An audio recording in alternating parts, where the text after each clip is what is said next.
So POS is just a very fancy word for a cash register, for a regular, electronic touchscreen device that we use in restaurants and all kinds of other just retail situations. POS stands for point of sale. Very easily, that's just where sales are made. Even if you go to Kohl's or Bed Bath & Beyond or something like that, when you get to that register, they scan something, they take your money. That is the point of sale. That's what's called a point of sale system, and that's what it is considered. First things first, and I'm going to go to my first picture because I'm going to use a lot of pictures here today because I do not have one of these at my house, of course, but I found some very good pictures that I can use right here. So first picture here is just an example of what a POS system looks like, and this should pop up. And I picked this picture on purpose. It'll show the cash drawer and the touch screen, and let this pop up. Hello and welcome to those just coming in. We are talking about POS systems, or cash registers, basically. As you can see, it's just basic system. It's a touch screen, has a card swipe on one side, it has a cash drawer. I chose this photo on purpose because it has two printers. And the reason we might encounter two printers is because one printer might just be there. For instance, this printer. I don't know if you can see my little arrow on my screen or not, but I hope so. So one printer may just be to print your tickets. So for anything you're ringing into the computer, anything that your credit card slips that are printing up will come out of one printer like this, and then another printer like this may very well be giving you tickets from servers. So drinks that are going into the restaurant or into the bar that servers are taking out might be coming out of one machine, whereas you're printing stuff out of another complete machine. And the ticket printer for the servers might not necessarily be right next to the cash register or right next to the cash drawer. It might be closer to the window where the servers pick up their drinks or something like that, wherever it's most convenient and wherever it's appropriate. The biggest thing I want to say just starting out on this is you're going to be issued a cash drawer. So the establishment you work for is going to give you a set amount of money to start off each shift. That could be $100, $200, $300, $400, whatever it is. Please count it and count it out in front of a manager in a back office if you have that option. Most places should have that option. So open it all up, take it all apart, count it out. In general, rolled coins are probably right on. Worst case scenario, if a roll of quarters is off, I lose 25 cents, maybe 50. That's not that big of a deal. But when it comes to actual physical dollars, they will be bundled. $1 bills are bundled in stacks of 25. $5 bills are always bundled in stacks of 20. So you have 25 ones, you have 100 in fives. Take those apart. They're paper clipped or they're rubber banded. Take them apart and count them out. I can't tell you how many times I found stacks that were off. Once at a place called Fudpuckers in Destin, Florida. I opened a stack of $1 bills. I counted it. There were 25 bills in there, except one was a $10 bill, one was a $5 bill. Yeah, could I have just taken their $13 that day and not said anything about it? Yeah, I could have, but I made a lot more than $13 in that place. It's not worth it to me. I'm an honest guy. I'm straightforward. I make plenty of tips. So, and I wanted to prove a point to the managers that did nothing but put bills into a money counter without actually looking at the denominations. So make sure you're unwrapping the bundles, make sure you're counting it all out, and make sure it's right. If there is a discrepancy, bring it up to your manager immediately. This should be one of the first tasks coming onto your shift, is making sure that you have the appropriate money to go into the bar and start your day.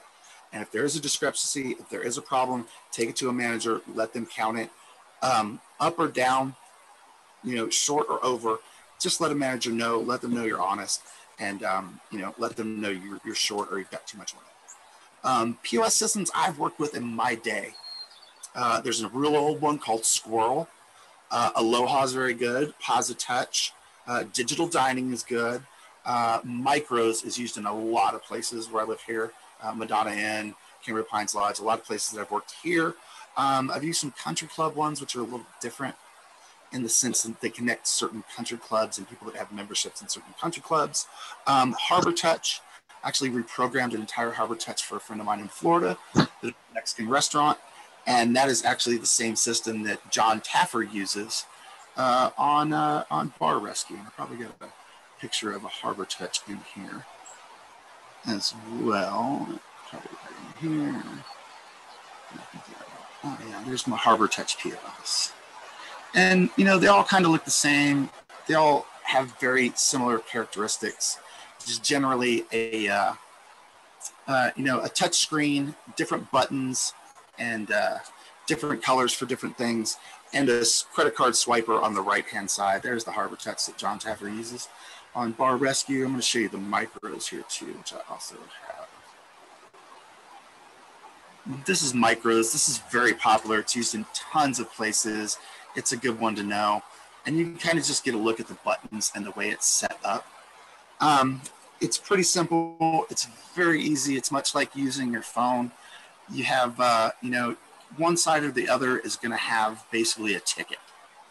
It's going to show what you've rung up and what you're ringing up for the customer, the price and the total price. The other side is going to have buttons of different things. Generally, stuff like categories are off to one side here, and then specific items under the categories as you hit the certain category buttons. Got some bigger pictures where you can see more of these more clear up. I was using that, trying to stick with my notes and be efficient here. What do we use them for? Basically, they're good for inventory. They're good for back office accounting. And you know, one of the biggest things that is good for us on our side is the fact that it holds an 86 list. And if I go to my right photo, which means that if I'm looking at something like this, I can just look at the computer every day, or if I go to order something in the computer system, and it can be 86 or it can be crossed out. 86 is an old term from Vegas. It comes from Binion's Horseshoe on the Strip. And as you can see right here, there's a thing here with a circle and a line through it. It wouldn't allow me to order that because it's been 86. So the term comes from Binion's. It's a Vegas term. In Vegas, they'll give you a marker, which means they front you an amount of money to gamble with. And if you couldn't pay that marker, Mr. Binion at the time would tell them to take you 8 miles out and put you 6 feet down. So that's what 86 means. That's what they did back in the old days in Las Vegas. But for our purposes and in the restaurants, it just means we're out of something. It just means we're out.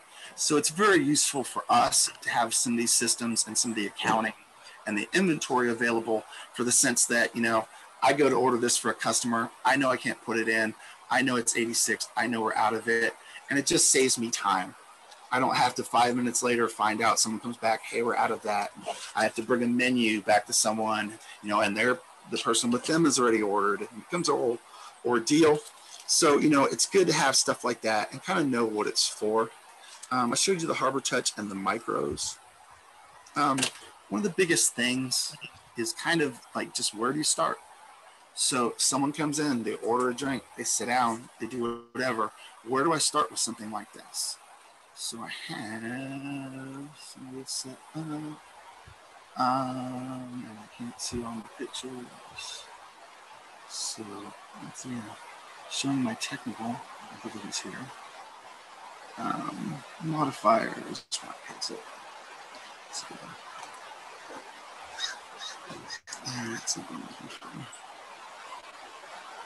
So let me find the right picture I'm looking for.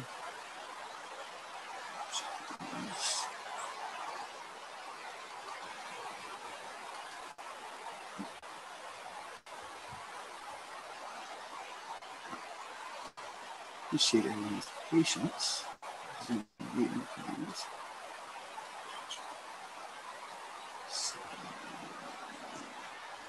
So when I'm going to start a tab, sometimes you might see something like this. And I don't know if you ever seen that. Maybe not seen that. So, oh, come on now. Can you guys see that? It says Aloha here at the top. I'm sure someone can see that. Thumbs up or something. No worries. All right, thank you, Ruth. Yeah, it says Aloha here at the top. And Aloha is a very good system. This might be something that you start with to start a tab. And if you kind of see over here in the lower left-hand corner, there's bar stools. In some places, those bar stools would have numbers.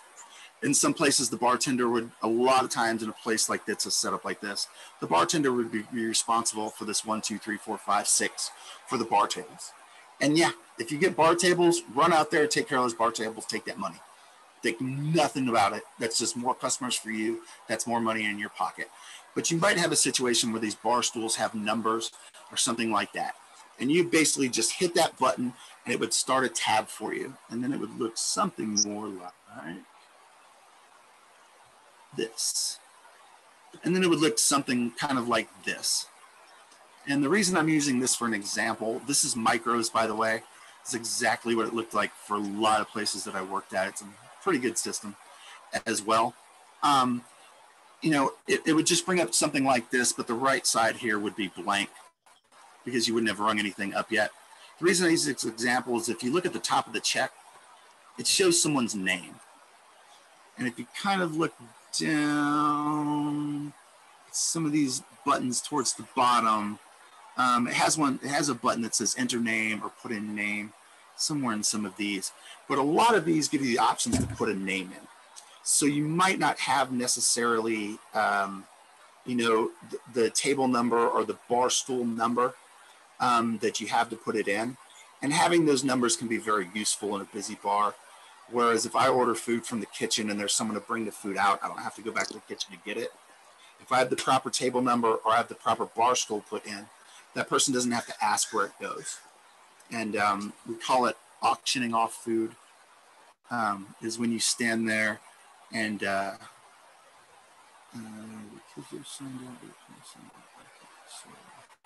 work with me, Zoom, bless your heart. There we go. So we call it auctioning off food. If someone walks up to your table or someone walks up to your bar and goes, "Who had the chicken Caesar salad?" They sound like an auctioneer. If you can use those table numbers or you can use those bar stool numbers to let another employee know where that food is going that's coming out of the kitchen so that you don't have to stop what you're doing, it saves you time. That person can walk over to stool number 7 and go, "Hey, sir, you had the chicken Caesar salad, correct?" It's so easy. It's nicer for the customer. You know, it makes them feel better, and it's better for you because it saves you time. The other thing is if you don't have that option, always label it with something. Put a name, put something in there. Because eventually you're going to get to a screen that just has a bunch of bubbles that are a bunch of different tabs. All they're going to have is numbers on them. And if you have no way to identify that because you don't have a dining room set up like that with bar stools or table numbers, then it's going to be very hard to identify those tabs. So make sure you're putting a name in. I've been known to just put, you know, the 3 people, guy in the red shirt. Make it appropriate. It does print on people's checks. Don't make it anything rude. You know, you shouldn't be having any rude comments or anything anyway in the bar. So make sure it's appropriate, but label it something. I mean, ask the person's name. It's really easy. "Hey, what's your name?" "Henry, you gonna be hanging out? I'm gonna start you a tab. Start a tab under Henry." If you're holding someone's credit card, I generally put their tab name under the last name on the credit card. And then I print a copy of their tab every time. I wrap it around their credit card. Most bars have a place where you can put that credit card and hold it for the person while they're hanging out and enjoying themselves till the end of the night. You want to have a current printed tab because when it's time for them to go, you want to be able to show them, "This is your tab. Is it okay for me to run the credit card?" "Yes." Run it and let them go. When they're ready to go, that's when they're deciding your tip. That's when that decision's made. So always have a proper tab ready. Have it ready to go. Get them out of there when they're ready to go. So you kind of notice some other things on here, just how it's ringing stuff up. It's adding up. It's giving me a total on the bottom. There are some different categories here. This is not really a bar screen. You can see kind of, I think, from a pizza restaurant, but it is, you know, classified into different things. You got your appetizers, pizza is probably their main thing, salads, baked stuff. I'm going to go to a different one at this point. So once I've started them a tab and I go to ring stuff in, we're looking at something more like this screen here. And that is my, I'm just going to open all these up. Here we go.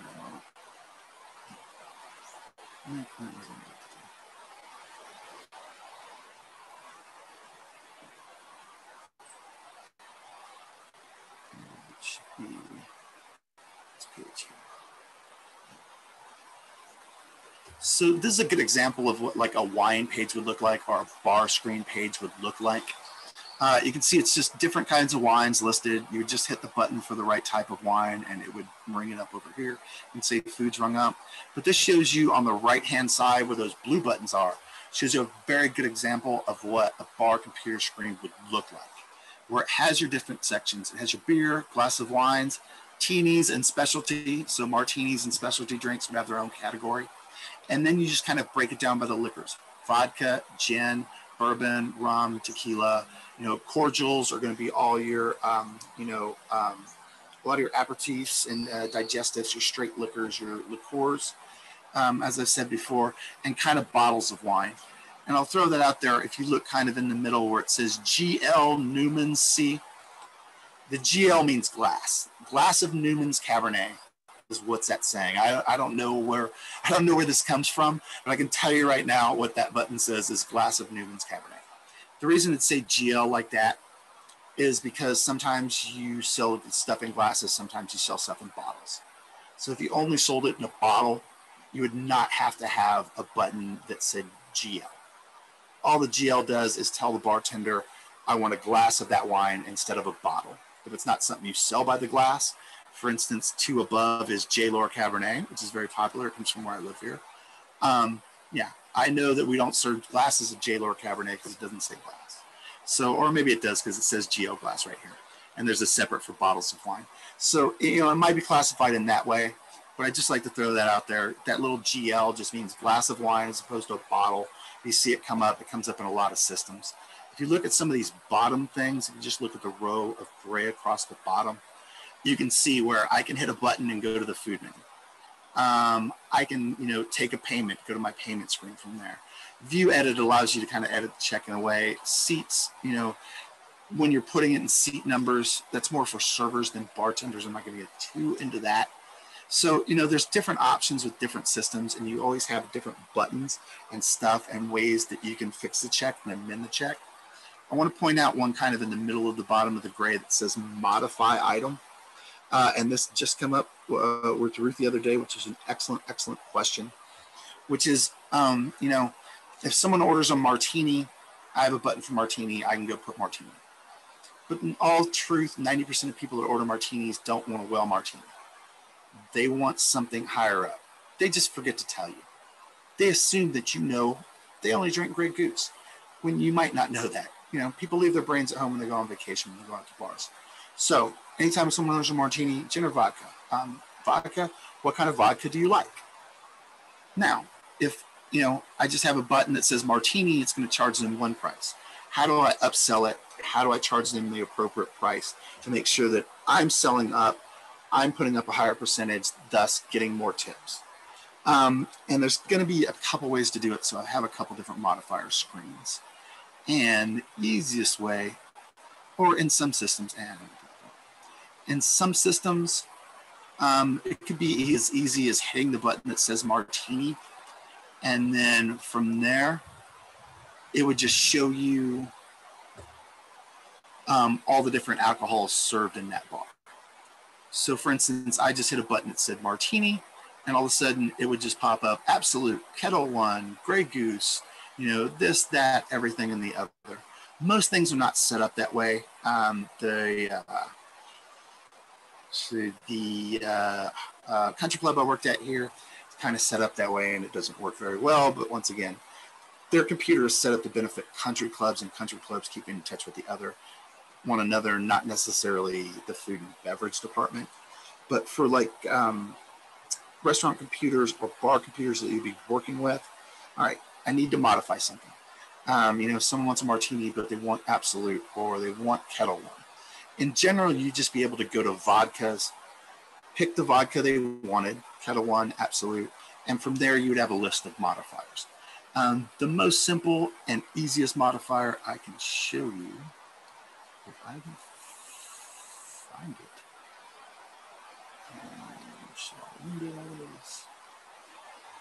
It is this one right here.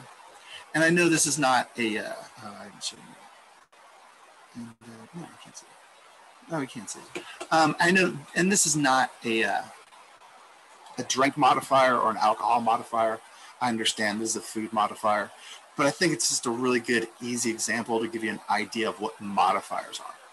If I bring in a steak, the kitchen needs to know how they want that steak cooked. And I'm going to get choices. Do they want it rare? Do they want it medium? Do they want it well done? Most nicer places, you have a couple more choices. You'd have mid-rare, you'd have mid-well. But it's a perfect, simple example of what just a modifier is for anything that you bring into a POS. It's just how you're modifying that order for any specific purpose. And in the sense of upselling or giving them a better liquor, what we're doing is we're modifying it, but we're modifying it with an upcharge. So we're making sure that they're being charged more because they're getting a better liquor or they're getting something more. And this one shows a good example of that. You guys can kind of see this one. And once again, this is a food modifier screen, but I want to use it as an example. You see, once again, someone rings up a burger, they can put all these modifiers in it. Barbecue sauce, hot sauce, pickle relish, tartar, ranch, whatever. At the bottom are your different choices. You can go into different food items or you can go to liquor. The red button right down there at the bottom.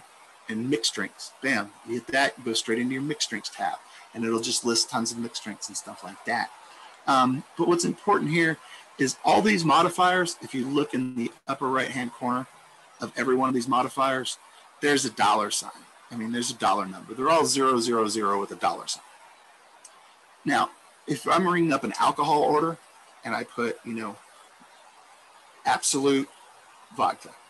Now, a shot of Absolute is going to cost less than if I make it into a martini. So I hit that Absolute. If they just want straight Absolute, that's one price. If they want an Absolute martini, that's going to be another price. I'm going to hit Absolute. I'm going to hit that button. But that button, instead of saying 000 right there, is going to say $2 or $3. And it's going to add that additional $2 or $3 to that Absolute, to that drink that I'm selling. I hope that kind of makes sense. I hope that one kind of helps a little. But basically, when you hit the button, it'll give the appropriate upcharge for that drink. So if I'm, for instance, we can just stick with Absolute. If they want an Absolute, martini, that might cost an extra $2. If they want an Absolute Bloody Mary, that might cost, an extra $1. It just depends on what they want to go with their, shot of Absolute. And I got one more. This one kind of shows a little example as well here of just, and once again, I know it's a food one, but, basically you put in a food order, and all these things in green are stuff that this person's put in under this burger. They want lettuce, tomato, onions, pickles, deli mustard, ketchup, mayo, but you could put any of these things. I want to use this as an example. If you're ever sending food to the kitchen, is this little strip right here kind of between the numbers and the different things. You can always hit the button to put extra tomato. I can put no pickle. I can put add, bacon, or with bacon probably throws an upcharge. Light mayo. Just know that there are different modifiers for the modifiers. So even modifiers themselves have modifiers on a lot of systems. And as the bartender, you don't have to ring it all in necessarily. Make sure your food orders are good. Be proper with your food orders. Take care of your kitchen, guys. It's a rough job, number one. Number two, it benefits you to have it come out right. It is in your business, it is in your best interest to have that food come out properly and, have it come out so that it doesn't have to go back. You don't have to reorder it. Nothing like that has to happen. It's in your best interest. Put those food orders in correctly and make sure the kitchen, is getting the information they need. That one was kind of an extreme because most places, if you ordered a cheeseburger, it comes with lettuce, tomato, pickles, onions, whatever. And you would just be putting, no pickles or add this or, something like that to modify it. But just know that a lot of places have those extra or light or stuff like that. Where it really comes into play more for the bartender is when servers are sending you tickets to the bar, because the servers are going to be using those modifiers on bar drinks. So when a server goes to ring up a drink, now if I'm the bartender, someone orders a Bacardi and Coke, I just hit Bacardi, I cash them out. I don't need to put and Coke. I know and Coke. I know Coke doesn't cost any more money for them. But a server has to tell me that. So when the server rings it in, they have to put Bacardi, and then they're going to get a bunch of options. on the rocks, neat, this, that, and all kinds of options. Options people probably never order because you do it in a big blanket. So all liquors will have all these options, even though no one, I don't know anyone ordering Bacardi Bloody Marys, but there would probably be an option for that too, just in case. You know, so that server has to put Bacardi and Coke. Or if they want a lime, Bacardi Cuba Libre, or something like that to let the bartender know what's going to be mixed with that alcohol that they're bringing up. At the same time, if that server did say, I want a Bacardi Bloody Mary, when that server rings in Bacardi, hits the Bloody Mary, boom, it's going to be that additional charge. It's going to be that $2 or $3 charge. When they hit Absolute, they hit Martini, it's going to be that additional $2 or $3 charge. And you know, you do make money off the servers. This did come up too. Servers do tip out the bartenders. You do make money. It is part of your job. So you do have to make drinks for them. And you know, in general, it just helps the overall flow of the restaurant too. You want people to be getting their drinks, ordering their food, eating their meals, and going. Like the restaurant flows. If the tables are held up because drinks aren't coming out, it really just, it screws up the flow of the whole restaurant. And in the end, you benefit. If stuff's coming out good, servers will tip you well. You can make a lot of money off the servers. So just know that those options are there. You will see them come up in the bar. Know how to use them properly. Know the modifiers and the options that you have in your system. I want to go back to micros real quick here. Once I've rung something up and I've put something into the system and it's showing on that screen right there. Let me see if I can get this one. It's pretty good. Now, I've got it rung up. I've got everything here. I've looked at it. I've double checked it and I'm right. I didn't pick a good example because I can't see a send button. Usually there's a button. There it is. If you look over at the left-hand side, there are 3 buttons here that say send, send and print, and next check. So I have run all this food up for these people, but it does not go to the kitchen until I hit send. And in most systems, it might not say send and print. Most systems, if you just print the check, it automatically sends it. So before it's sent or before it's printed, I can modify all of this. Any one of these, I can erase, I can delete, I can go back, redo it, I can modify it. Once it is sent, the ticket goes to the kitchen or the ticket goes to the bar for the servers. It can't be modified, it's in the system. At that point, generally, it takes a manager to come with a manager's card, you know, to make corrections in the system, to void something or to correct something. If you send bad stuff to the kitchen, then you got to run back to the kitchen and you got to tell them, don't ever grab the tickets from the kitchen people and write stuff on it. The same way no one should ever grab your bar tickets because they're for you only. You should never grab kitchen tickets. And it's annoying, trust me, because you will have the same thing happen in the bar. And it's very, very annoying. You know, make sure it's right before you hit that send because that's what puts it in. That's the actual sale, okay?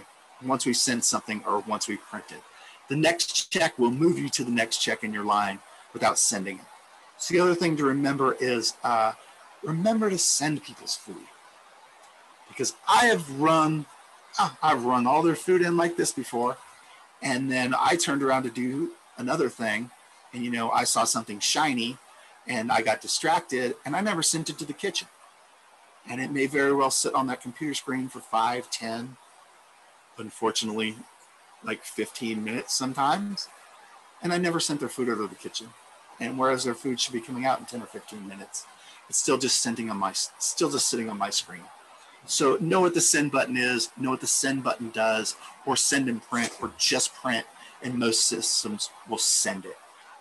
If it's a drink order and I accidentally send it, that's only involving me and the bar. Later, I can go and tell a manager, you know, if you learn how to separate checks, you can separate it off to another check, let a manager void it or take care of it later, or just ask the manager to void it and tell them there was a problem. Really easy, but make sure on your kitchen checks that you're getting it right before you hit the send button or the print button. We talked about modifiers. So let's talk about it now. I've ordered the food's come out. People have had drinks, they've had a good time. They are now ready for their check. All right. They can pay in cash, and a lot of things will have, I'm going to go get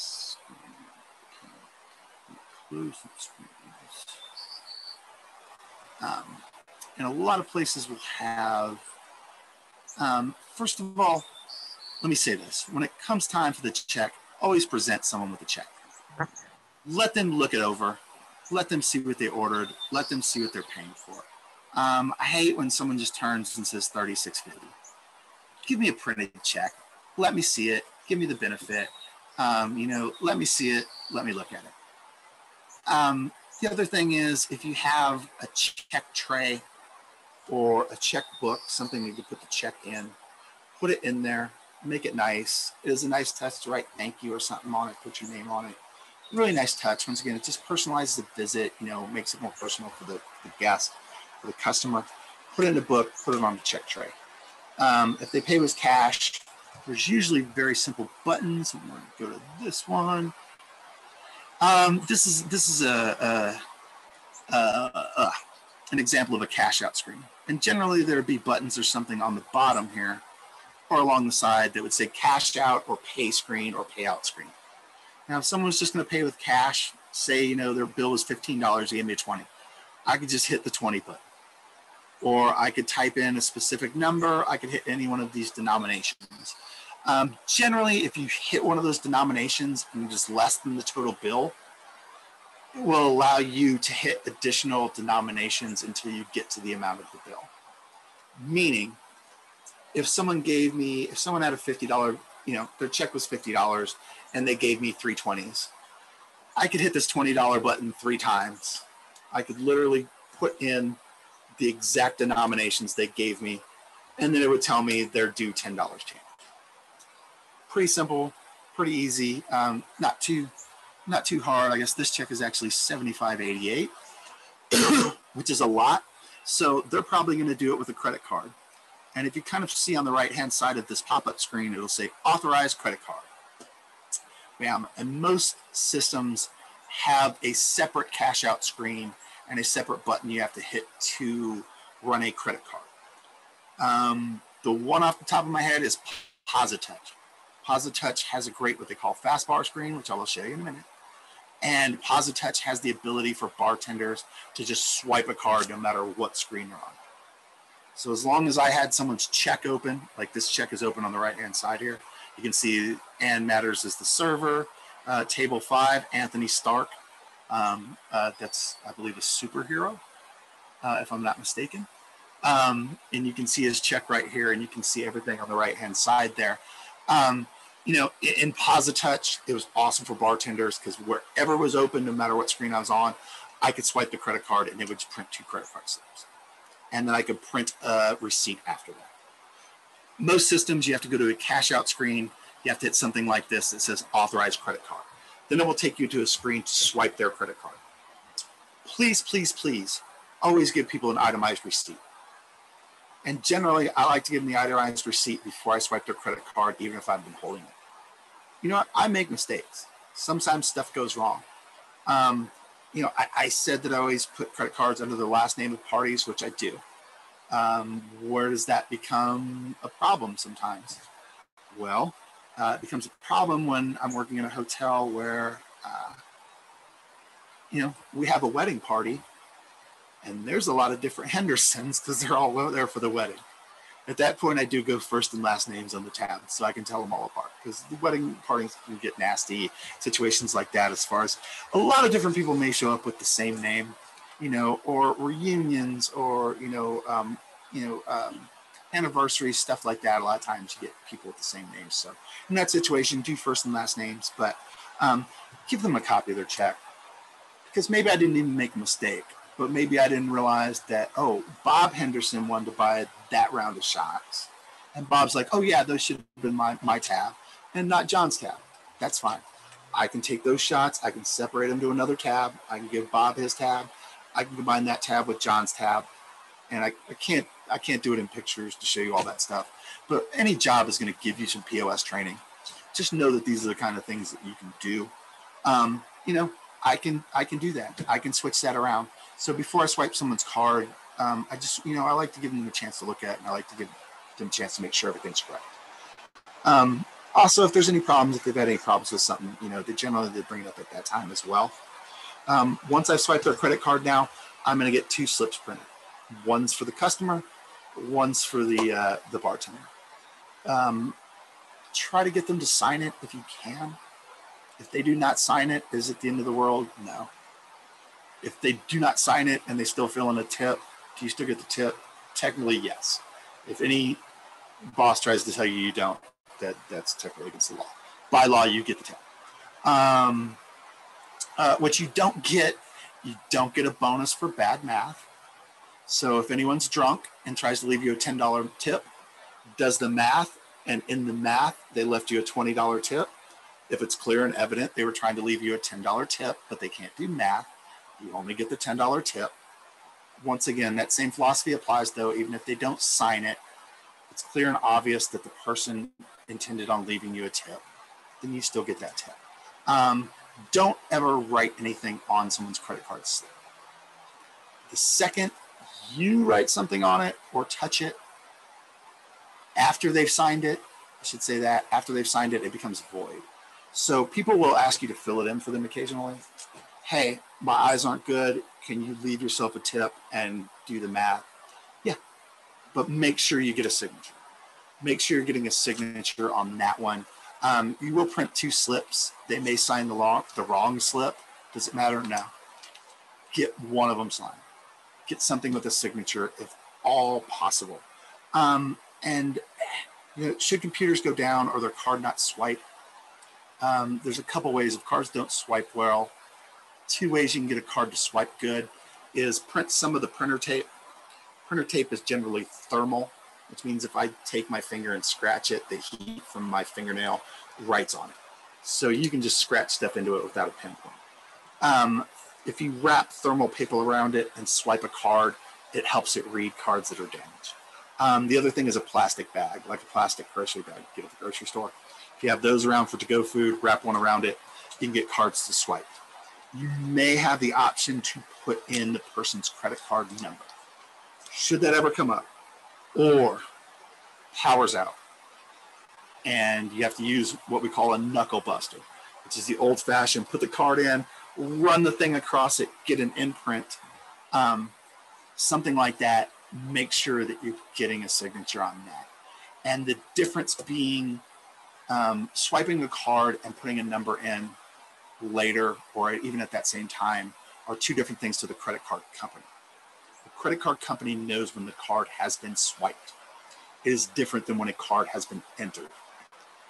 If I swiped a card, that means I physically held that card in my hand at a given point because there's a timestamp on that swipe. So unless that person has reported their credit card missing or stolen, okay, and most bars have cameras, I physically held your card in my hand. I swiped it. That is different than I put your number in, because I could have taken that number from anywhere. The credit card company does not know that I held that person's card at some point. You can take the imprint. Taking an imprint is awesome, but get them to sign the imprint. The imprint also tells the company that I once held that card in my hand, but it doesn't have the same timestamp that a computer swipe has. So if someone were to report a card stolen later or at another point, you don't have a timestamp on there to tell them the exact time you held the card in your hand. So it is very, very important to get that swipe, if at all possible. Put a little bit of tape on there, put a plastic bag around it, get that swipe. It does make a big difference when it comes to the credit card company. So I hope that makes sense to everybody, because that's a very important one. I won't go too much into credit cards because it gets a little vast. But just know that you need that swipe. It is different than putting one in. All right, so I've swiped their card. They have left me a very, very generous tip. So we were doing a great job. We were making people happy, and they were leaving us very, very generous tips. So what happens next? And let me get the right screen up. What happens next? I mean, I've already swiped their card. They've taken it. They've left. But now, how do I get my tip out of them? Or actually out of the house, because the house gets the money and I need to get my tip from the house. So really simply, what we have to do is adjust the credit card, or what they call close out the credit card slip. Now, I know our bartenders do this Oh, God, is it as big as it's going to be? It might be kind of smaller, but everybody can see it. Some bartenders do it, as they go when they have time throughout the course of the night. I honestly don't look at tips.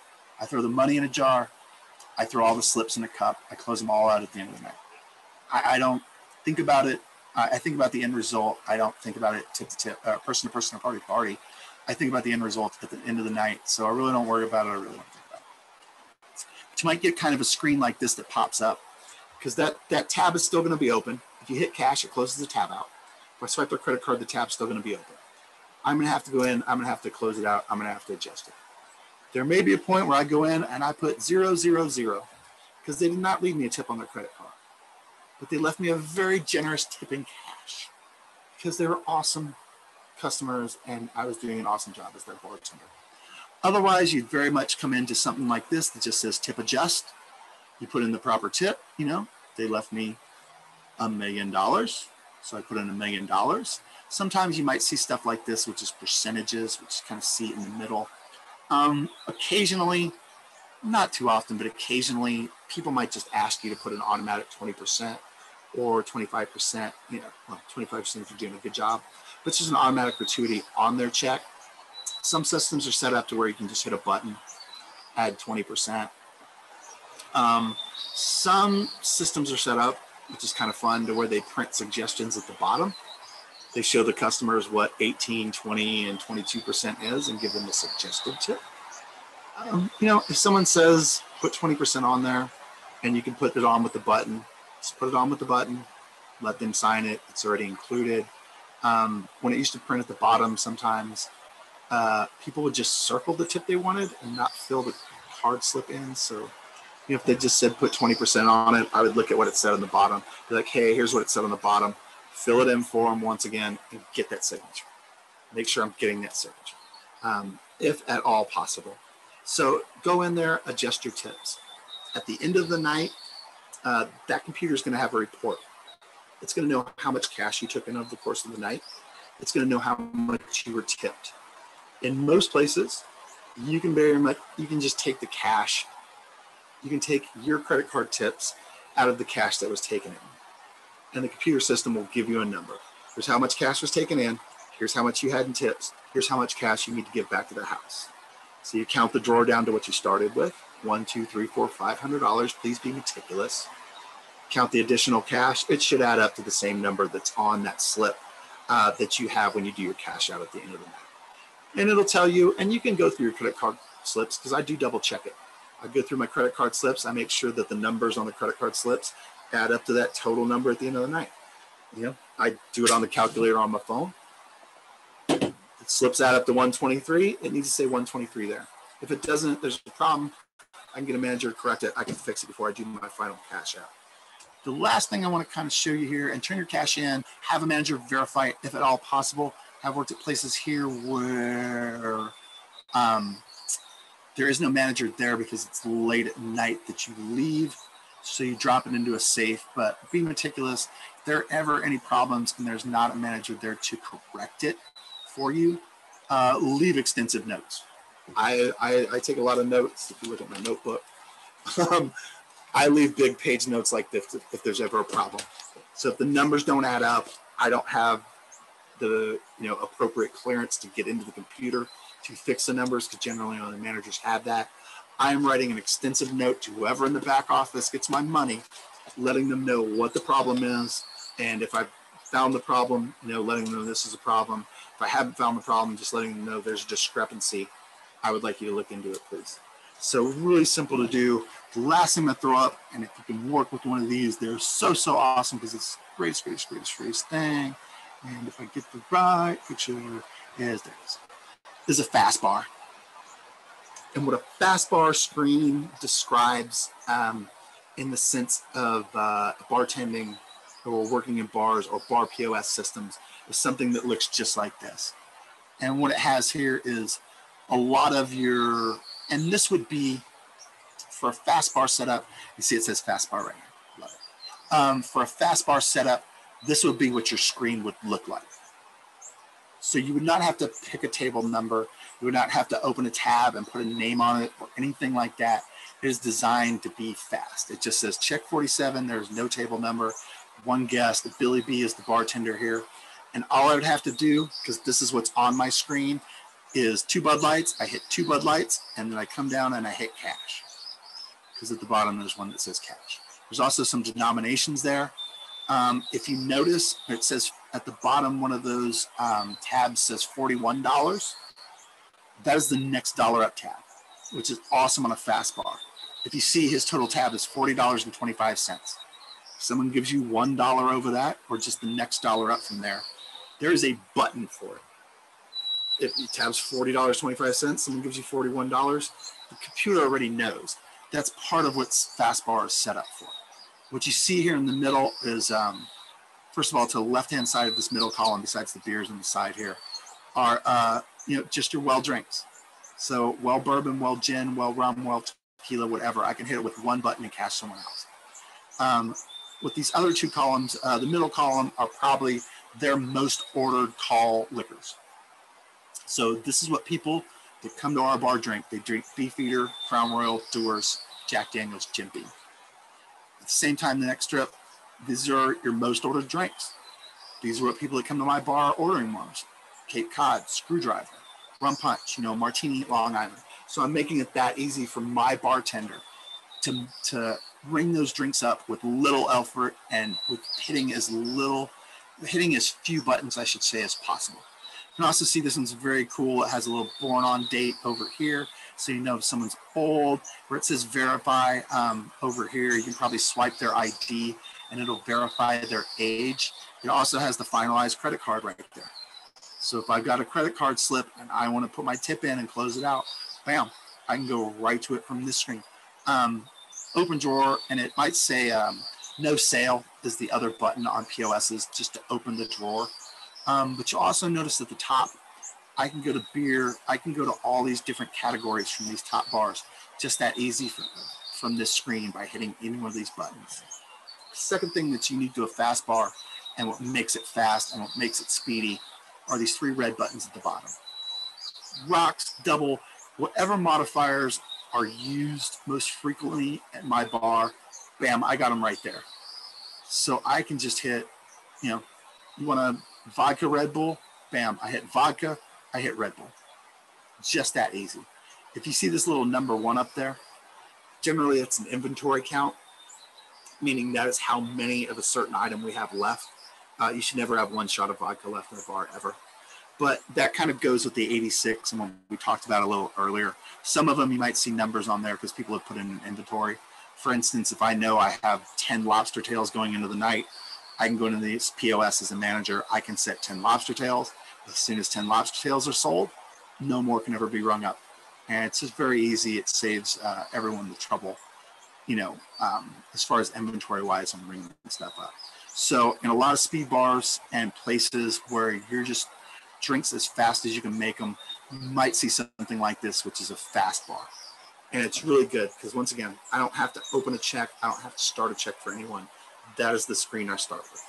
Yeah, if I start ringing stuff up and the person now wants to hold the tab open, I take their credit card from them and I either hold it or and I think that's actually POSitouch that I showed you there, or in a system like POSitouch, and some of them now are getting more like it, you can swipe someone's credit card and hand it back to them. The computer system itself will hold the credit card information. And in POSitouch, 9 times out of 10, when I swipe someone's credit card, it'll say approve and it'll let you just start them the tab. And the place I worked at that did it, it would automatically approve like $50 from their credit card. And then once they got over that, it would just keep approving more from their credit card, which I can explain a little bit too. But it would actually, if I swipe their credit card, it would automatically put the name of the credit card on their tab 9 times out of 10. Great system, very functional. Allowed me, someone hand me a credit card, say I want to start a tab. Awesome. Don't leave. I'm going to hand this right back to you. Swipe it, Mr. Henderson. I have your tab under Mr. Henderson. Please just let me know what else I can get for you. Once again, you got to make them sign. Do they have to sign? No. But guess what? If you don't print the slip out and get them to write a tip on there, then you don't get a tip. That particular place, I might add, had a house policy and had signs up. If you walked out on open credit card tabs, it's automatic 18%. So there's a sign posted. Just if anybody walked out there, you just automatically put 18%. Once again, because you didn't have their credit card. A lot of times, if you're holding someone's credit card, they will come back the next day, maybe give you a tip. At that point, the manager has to go back in, sort it out from the night before, and adjust the tip and hopefully get it to you. So I've gone over because I was late with my technical issues. I thank you all for hanging out and sitting through the whole thing. Are there any questions I can answer on anything I talked about today or any other topics? I'll answer to the best of my ability. Yes, of course, Ms. Rudy. So let's say, for instance, their check was $50 even, and they leave me 54 and change. I don't put the whole amount in the computer. I just put their amount that was there. But what about if it was $60? I still have to put input in the computer. I got 60, and then whatever was left, they tell me, oh, go ahead and keep the change. They're rushing it to leave. That's what I keep for tips. Yeah, like if it was 50 and they left you 55, that 5 is your tip.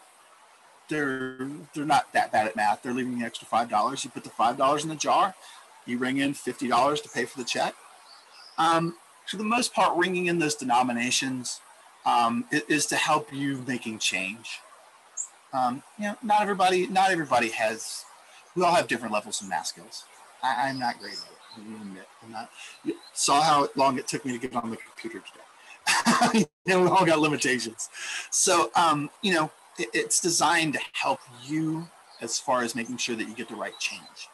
And I think one of the best tips I learned, and at Cambria Pines Lodge from a guy that's bartended a lot longer than me, still to this day, what he does is anytime he gets anything more than a $10 bill, he sets it on that little shelf, brings it in the computer, lets the drawer come out, and then he counts the change out while he's looking at the bill. So he doesn't mistake the denomination of the bill he put in there. He makes sure he counts the right change out before he puts, someone gives him a 50 or 100, it sits right there. It's like, okay, they gave me a 50, the bill's 20, I owe them 30, and he counts it out. Okay, it was a 50. And he just, he double checks himself and he reassures himself to make sure they're giving him the right change. And like you said, if it was like 50 and they left you, 54 and change, I don't know why they would leave you change. It would be crappy to leave you change.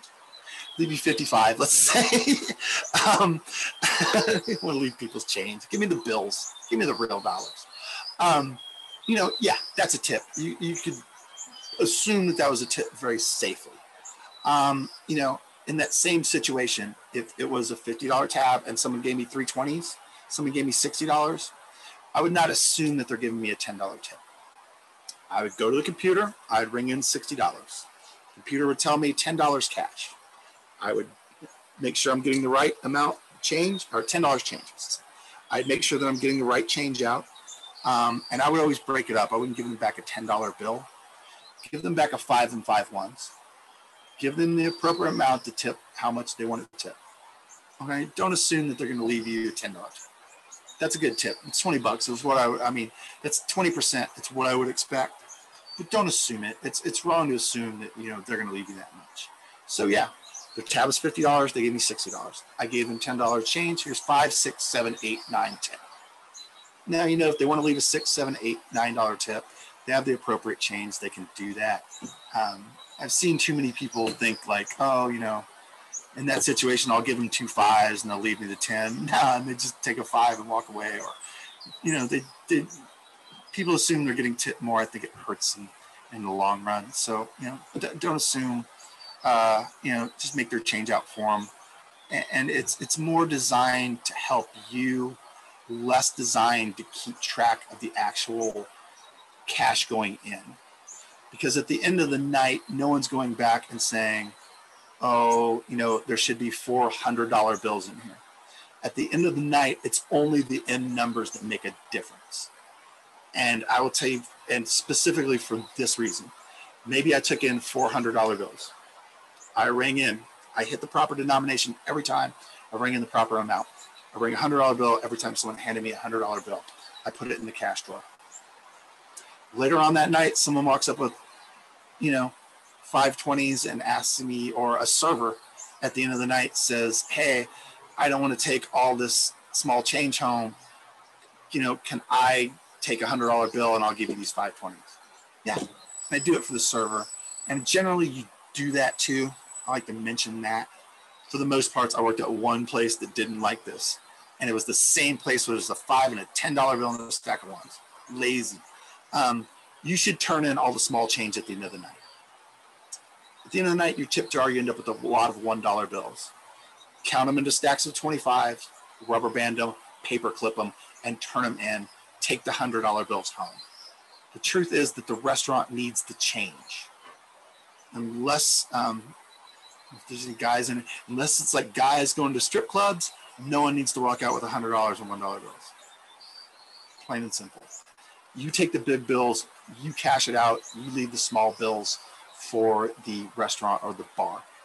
Just make sure the numbers add up. They gave me $500 to start. I am turning back in $500. My sales were $500 minus $100 in tips. I'm turning back in an additional $400 in cash. It can be all in $1 bills. They'd appreciate it. The truth is, if you don't have enough change, managers have to go to a bank and get change. It's a pain in the butt. I've done it. So turn the change back in. Give it back to them. A lot of times I take my loose change, like quarters and stuff, because I throw it in my truck and I use it for a rainy day or laundry or stuff like that. So, but generally cash it down, just as long as the numbers add up at the end of the night. They're not concerned with, you know, literally every denomination that's in the register. Does that kind of make sense to answer your question? I think I might have got a little overboard, a little broader on that to maybe your actual question. Yeah, that makes total sense now. Thank you. Cool. Yeah, take the big bills. You make $200 in cash, don't walk out with $10 or $1 bills. You leave those, but make sure you're putting them, make sure you're banding them properly. You're counting it out into 25s, you're putting into the proper stacks. I am very anal. I face every bill. So every bill, even in my pocket right now, every bill is faced the exact same direction. I'm very OCD about it because it prevents errors. So when it comes to counting large amounts of money, it very much prevents errors. Now, busy bar, do I do it to every bill over the course of the night? No. They get kind of mixed matched. At the end of the night, when I'm turning the money in and it's important to get it all right, I face every bill. I take the time to face every bill. All right, any more questions I can answer for anyone today? All right, thank you for sticking around. I hope it was informative. I do not know what I'm doing next Wednesday. Made quite a long video today though, which is awesome. Thank you for sticking out. Wear your mask, be safe, please. And I will see you next Wednesday. Ruth, I will actually see you tomorrow. Awesome. Y'all have a great day.